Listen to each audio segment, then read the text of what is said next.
자, 그래요. 어쨌든 이재명 대표가 그 어려운 과정들을 다 뚫고 2025년에 민주당 유력 대선 주자로서 지금 앞질러 나가고 있습니다.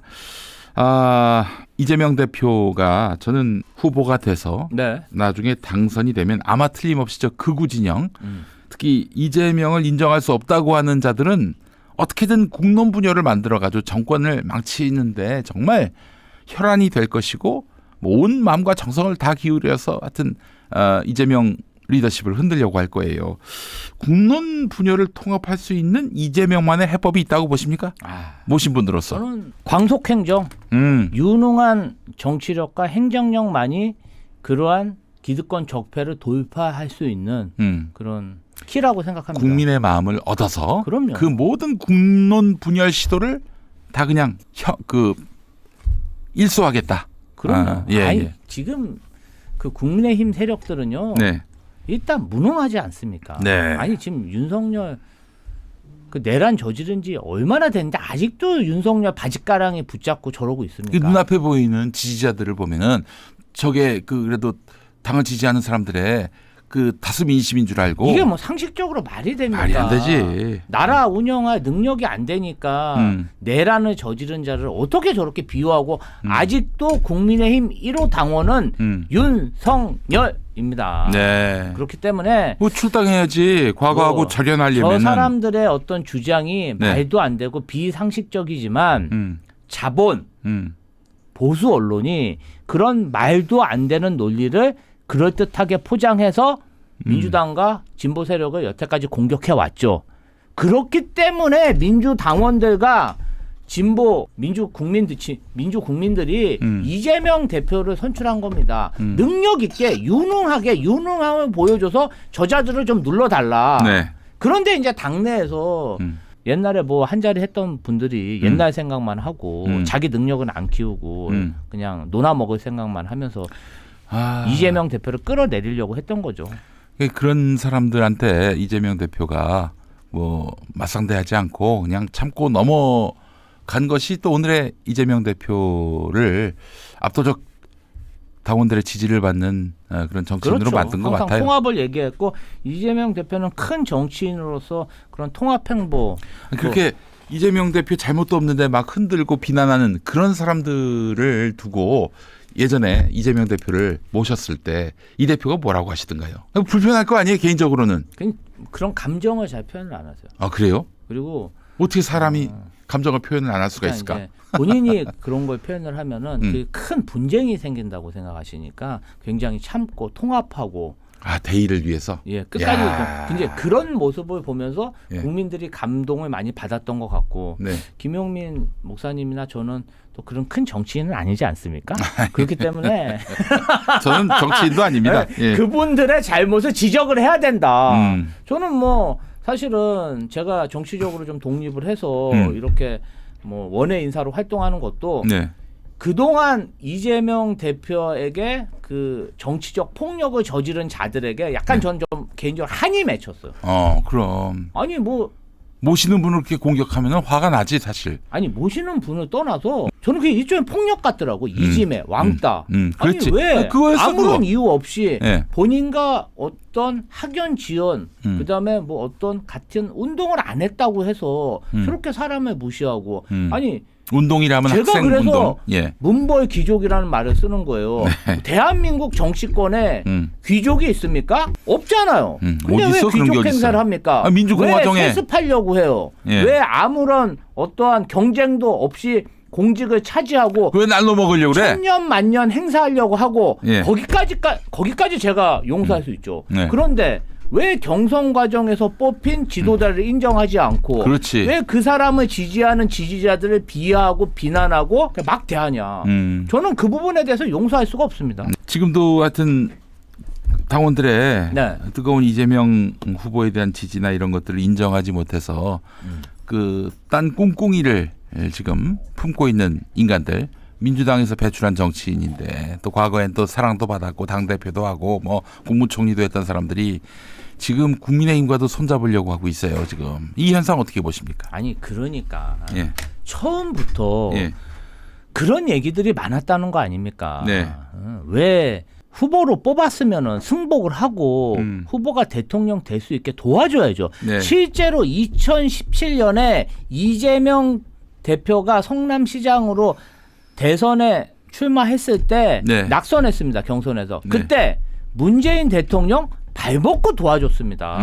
저도 문재인 대통령 당선을 위해서 분당 지역을 누비며 정말 목이 터져라. 제 등산까지 하면 선거운동했어요. 그럼요. 아유, 당시 때 이재명 대표 사람이라고 불리는 분들이 얼마나 열심히 그 돕고 뛰었는지 자기 일처럼 잘 그럼요. 알죠, 제가. 경선에 졌으면 승복을 하고 상대방이 대통령 될 수 있게 원팀으로 선거 운동하는 게 맞지. 그리고 사실 당시에 이재명 그 후보는 성남시장이었기 때문에 그렇죠. 시장이 선거운동할 수는 없어요. 사모님이 전국 방방곡곡 그렇죠. 다녔어요. 사모님이. 김혜경 여사가 정말 뭐 성남은 말할 것도 없고 전국을 돌아다니면서 전국 돌아다니면서 김혜경 사모님이 선거운동 정말 낮은 자세로 하는 모습을 보고 많은 분들이 감동했다는 거 아닙니까? 그렇죠. 예. 그렇게 도와야죠.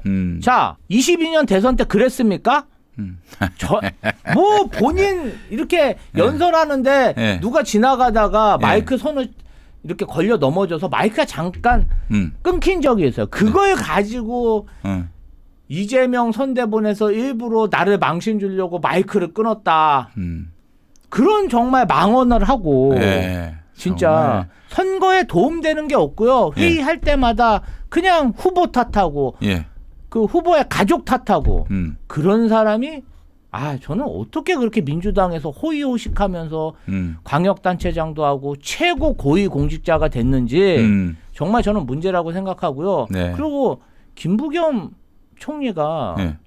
민주당의 대선 후보 경선에 참여하지 않지만 나는 대선에 출마하지 않겠다는 말은 아니다. 제가 정말 김용민 목사님 방송을 보고요. 지금 여기 와서 검색해봐. 진짜 MBC 뉴스에 나왔더라고요. 야, 진짜. 아니, 정말 그럴 줄 몰랐습니다. 김부겸 총리까지. 여러분, 김용민이가 계속 김부겸 비판했죠?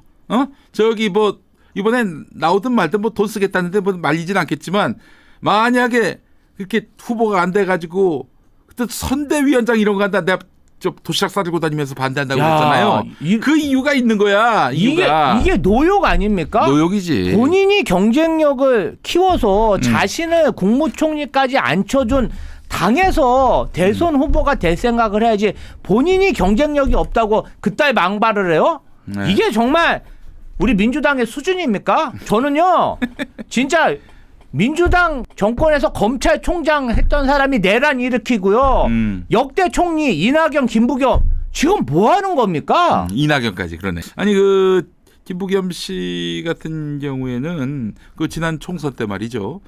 그 자기 당 후보 양문석 후보한테 그 기자들 다 보는 앞에서 그 저기 공천 받은 거 다 반납하라고.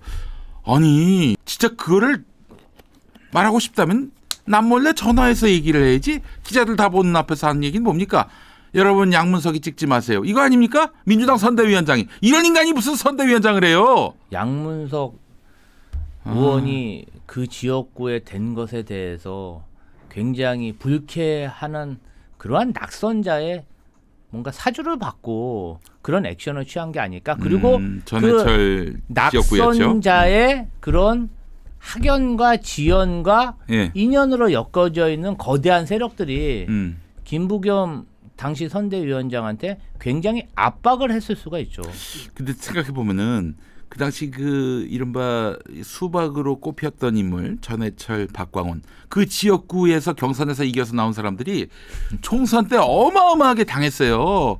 그 양문석, 김준혁 아니 그 사람들이 뭐 그냥 터무니없는 이유로 그냥 비난받고 뭐 그렇게 공격당하고 물론 비판받을 일이 있다면은 그게 일이라고 하면 이 사람들은 100으로 비난을 받았어요. 제가 그때 예. 보수 언론 방송사 패널로도 많이 출연했는데요. 네. 양문석 1번, 그다음에 김준혁 2번, 네. 그다음에 안규령까지 그냥 안규령까지. 3명 그냥 엮어가지고 그냥 김밥처럼 패키지였어, 패키지. 김밥처럼 돌돌 말아가지고 그냥 서동요를 부르더라고요. 낙선하라, 낙선해라 아주 그냥. 예. 아유. 우리 저 김부선 전 총리 같은 경우는 이번에 정말 본색을 드러냈습니다. 진짜. 네. 부겸 본색이네요. 네. 정말 뒤통수를 본색을 뭐로 드러냈어요. 한 대 맞은 것 같습니다. 이따위 당송으로 이 사람 당 대표까지 출마했던 사람이요. 물론 그렇죠. 떨어졌지만 당대표 선거 그 이낙연하고 붙었잖아요. 예. 그때 이재명 경기도지사가 김부겸 나름 밀어줬어요. 제가 봤을 때는. 이거는 응? 진짜 이 정말 제가 김부선 총리라고 했습니까? 예, 그렇게 말씀하셔서 깜짝 놀랐습니다. 부선이가 총리하면 안 되지. 예, 큰일 나죠. 예. 자, 한덕수가 대선 공정 관리할 수 있을까요? 진짜 우라가 치네요. 진짜 우리는 국무총리제를 국무총리를 없애야 될 것 같아요. 진짜 왜 국무총리만 되면 이렇게 이상한 아니 그게 액션을 아니라 하는지. 그냥 내란 잔당들이 마지막까지 살기 위해서 몸부림을 치고 있는 건데, 야 정말 이렇게까지 권력을 오용할 줄은 몰랐어요. 제가 대한민국 국민으로서 네. 대한 국민으로서 네. 제가 다 수치스럽습니다. 아유. 진짜 한덕수 정말 뭡니까? 근데 지금 오늘 홍장원 차장이 네. MBC 라디오 김종배의 시선집중 나와가지고 네. 지금 내란 잔당들이 다 요직에 남아 있는데 네. 대선 공정 관리가 가능하겠는가 염려하시더라고 그 양반. 그렇죠. 예, 그래서 민주당이 그 진짜 내각 관리까지 해야 돼요. 지금 뭐 선거뿐만 아니라 내각 관리까지 해야 되는 것이고, 그래서 이거 정말 이들이 행여나 해코지를 할 가능성도 살펴봐야 되고, 무엇보다도 지금 이재명 대표의 목숨을 노리는 놈들이 많잖아요. 그렇죠. 경찰이나 이런 뭐 치안 기관에서 나름대로 지켜줘야 되는데 걱정이에요. 본척 만척하고 또 아니, 테러 왜냐하면은 당하게끔 할 가능성이 있어요. 최상목이가 네. 친윤에게 줄 서 있는 그러한 경찰 간부들을 대거 일선 아주 좋은 경찰서장과 네. 주요 요직에 지금 영전 및 승진 인사를 단행했잖아요. 그래서 경찰 조직이 많이 지금 흔들리고 있더라고요. 네. 움직이질 않아요. 그렇습니다. 대선 공정관리 이거는 민주당 차원에서 적극적으로 이게 챙겨야 될 사안이라고 보고요. 이 얘기도 한번 하겠습니다. 대장동 사건 관련해서 김만배 씨가 무죄를 선고받았습니다. 그러니까 아니 그 김만배가 무죄면은 도대체 대장동 이슈는 뭐 문제가 될 게 뭐가 있는 건가요? 아니 대장동 관련해서 네. 저는 뭐 화천대유 얘기도요. 네. 언론에서 처음 들었고 뭐 알지도 못하는 얘기 가지고 성남에도 계셨었는데 성남시청에서 알지도 못하는 얘기 가지고 하는 거예요. 예. 자 공공기관에서 공공기여를 받아가지고 정당하게 입찰을 해서 하나은행 등 대형 은행들이 와서 사업을 받아간 거잖아요. 네. 그게 잘못된 겁니까? 그러면 투자가들은 네. 자기가 돈을 빌려서 위험을 안고 투자를 했어요. 네. 그래서 돈을 벌었어요. 그게 비리입니까? 그 둘 사이에 금전이 오고 간 적이 있고 뭔가 청탁이 오고 간 적이 있어요? 없어요. 없어. 아무런 증거도 없고 아무것도 그런 없어, 사실 아무것도. 자체가 없어요. 예. 근데 이게 왜 이재명 대표가 범죄라고 뒤집어 씌워가지고 무리하게 기소하고 저는요 이화영 부지사 대북 송금건도 그래요. 아니 북한에 가기 위해서 왜 북한에 쌍방울이 이재명 경기도지사 대신 돈을 줍니까? 말이 안 되는 얘기를 하잖아요. 쌍방울 그 회장하고 김성태하고 이재명 대표는 모르는 사람이에요. 만난 적이 없어요. 네. 누가 전화로 바꿔주는 전화를 한두 번 했을 수도 있다고 하더라고요. 네. 그런데 제가 이재명 대표가 있으면 바로 문 앞에 제 네. 책상이 있었는데요. 그렇죠. 김성태의 김도 나온 적이 없어요. 네. 모르는 사람에 대해서 이렇게 뒤집어 씌워가지고 저는요 그 박상용 검사 이 사건 수사 담당했던 검사죠. 네네. 분명히 단죄해야 되고요. 강백신 이 대장동 관련된 그렇지. 검사입니다. 예. 자 이런 사람들 지금 영전에 영전 승진에 승진하고 있습니다. 네. 친윤 검사들 한 200여 명 정도 되는데요. 이재명 정부가 들어서면 네. 다른 검찰 개혁보다 네. 정말 윤석열의 주구 역할을 하면서 김건희의 개 역할을 한 그 친윤 검사들부터 철저히 가려내서 조작 수사하고 진술 조작하고 증거 인패한 그것들에 대해서 반드시 처벌해야 되고 민주당은 법 왜곡죄, 국가폭력 시효 방지법을 하루라도 빨리 만들어야 됩니다. 네. 그걸 통과시켜가지고 이 검사들 끝까지 추적해서 단죄해야 된다고 생각합니다. 내란보다 이자들부터 먼저 단죄해야 된다고 생각합니다. 네, 저도 공감하는 바고 네. 적극 지지합니다. 근데 사실 지난 대선 때, 네. 2022년 대선 때 그냥 처음부터 끝까지 대장동 이슈로 시작해서 끝났습니다. 사실 그거를 중간에서 대선 캠프 참모라면은 나서서 기자들한테 그 기사 방향이 잘못됐다. 팩트는 이렇다라고 얘기해 줘야 할 공보단장. 이 홍보와 공보는 좀 다른데 공보는 이제 언론을 상대로 하는 게 공보 아니겠습니까? 공보단장 역할을 한 사람이 박광훈인데 그 사람 뭐 했는지 시종일관 대장동으로 이재명 대표가 괴롭힘을 당했습니다. 뭐 했나 모르겠어요. 이 사람은? 그때. 한게 있으시겠죠. 뭐가요? 그냥 지켜봤겠죠. 지켜보고 좌시한 거밖에 없군요. 그러니까 그 이재명 대표의 그 유능했던 그런 경기도에서의 그 행정 이재명은 한다. 이걸 살릴 수 있게 이슈를 만들어내고 또 언론들이 그렇게 보도하게끔 소스를 제공해주고 그 역할을 해야 되는데 개점 휴업 상태였어 박광훈이가. 아니, 그러니까 이낙연의 최측근 인사가 대장동권을 언론사에 제보해서 터진 거 아닙니까? 그렇죠. 근데 박광훈 공보수석이 이낙연 캠프의 가장 주요 핵심 멤버였습니다. 그렇지. 그러다 보니까 뭐 그런 방어를 할 수 있었을까요? 못하지. 알고 싶지도 않았을 거라고 생각합니다. 뭐 그때 공보단에 있었던 사람들 얘기는 뭐 회의도 제대로 참석하지도 않고 열지도 않고 그랬다는 거예요. 이런 인간이 이런 인간이 원내대표 할 때 이재명 대표 체포 동의안이 가결된 거 아닙니까? 박광훈은 바라지 않았던 바였을까요? 난 그런 생각이 듭니다. 사실. 저는 지금 생각해도 이상한 부분이 체포 동의안이 넘어오면 원내에서는 당론으로 부결시키자.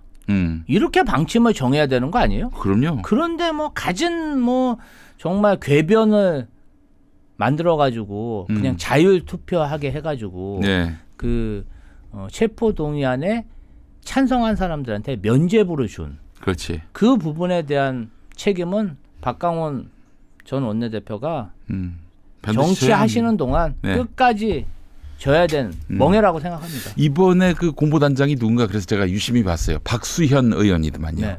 이분은 믿을 수 있을 것 같아요. 온화한 분이고 또 기본적으로 신의가 있는 사람이에요. 문재인 정부 청와대 대변인을 하긴 했지만은 그러나 참 괜찮은 분이 아닌가 하는 생각이 드는데 오늘 그 캠프 인선이 나왔습니다. 네. 어떻게 평가하십니까? 저는 아주 민주당의 인사들을 골고루 잘 등용을 했다. 그리고 이제 또 경선 기간이 짧잖아요. 네네네. 짧은데 전 정권이든 당에서든 뭔가 좀 검증된 사람을 잘 쓰신 것 같다. 그리고 이제 본선 때는 또 전체 당이 네. 지금 당직자 포함해서 선대위를 구성해야 되잖아요. 네네네. 그런 면에서 보면은 어떻게 보면은 좀 외연을 넓히고 그 외연 넓히려고 박광훈 썼다가 아주 박광훈이가 아무 일도 안 해가지고 엉망진창이 됐잖아요. 박광훈이 한 일은 열린공감TV 그 줄리 의혹 그거 받지 말라고 했던 것밖에 없어요. 그때는 어떤 근데 그런 말도 안 되는 인간들이 뭐 포용이라는 통합이라는 명목으로 이제 이재명 캠프에 들어왔는데 이제는 그런 일 없겠죠. 그럼요. 당의 이니셔티브 자체가 예. 이재명 대표와 또 이재명 대표를 지지하는 의원들이 많습니다. 네. 그런 분들이 본선 때는 정말 본격적으로 참여하면서 어떤 모습을 보여줄 것 같고요. 당원들 저는 그래서 우리 시청자분들께 미리 말씀드리는데 제2의 박광훈 사태를 막기 위해서 캠프 안에서 일 안 하는 사람들은 제가 그냥 이 시간에 이름을 다 까가지고 정말 아주 혼내줄 생각을 갖고 있어요. 예, 여러분 그렇게 해야 되지 않겠습니까? 일을 안 하는데 그래서 정권이 다시 내란 세력한테 넘어간다? 야, 이거는 뭐 진짜 상상 못할 일이에요. 네. 예. 아유 끔찍합니다. 끔찍하죠. 예, 알겠습니다.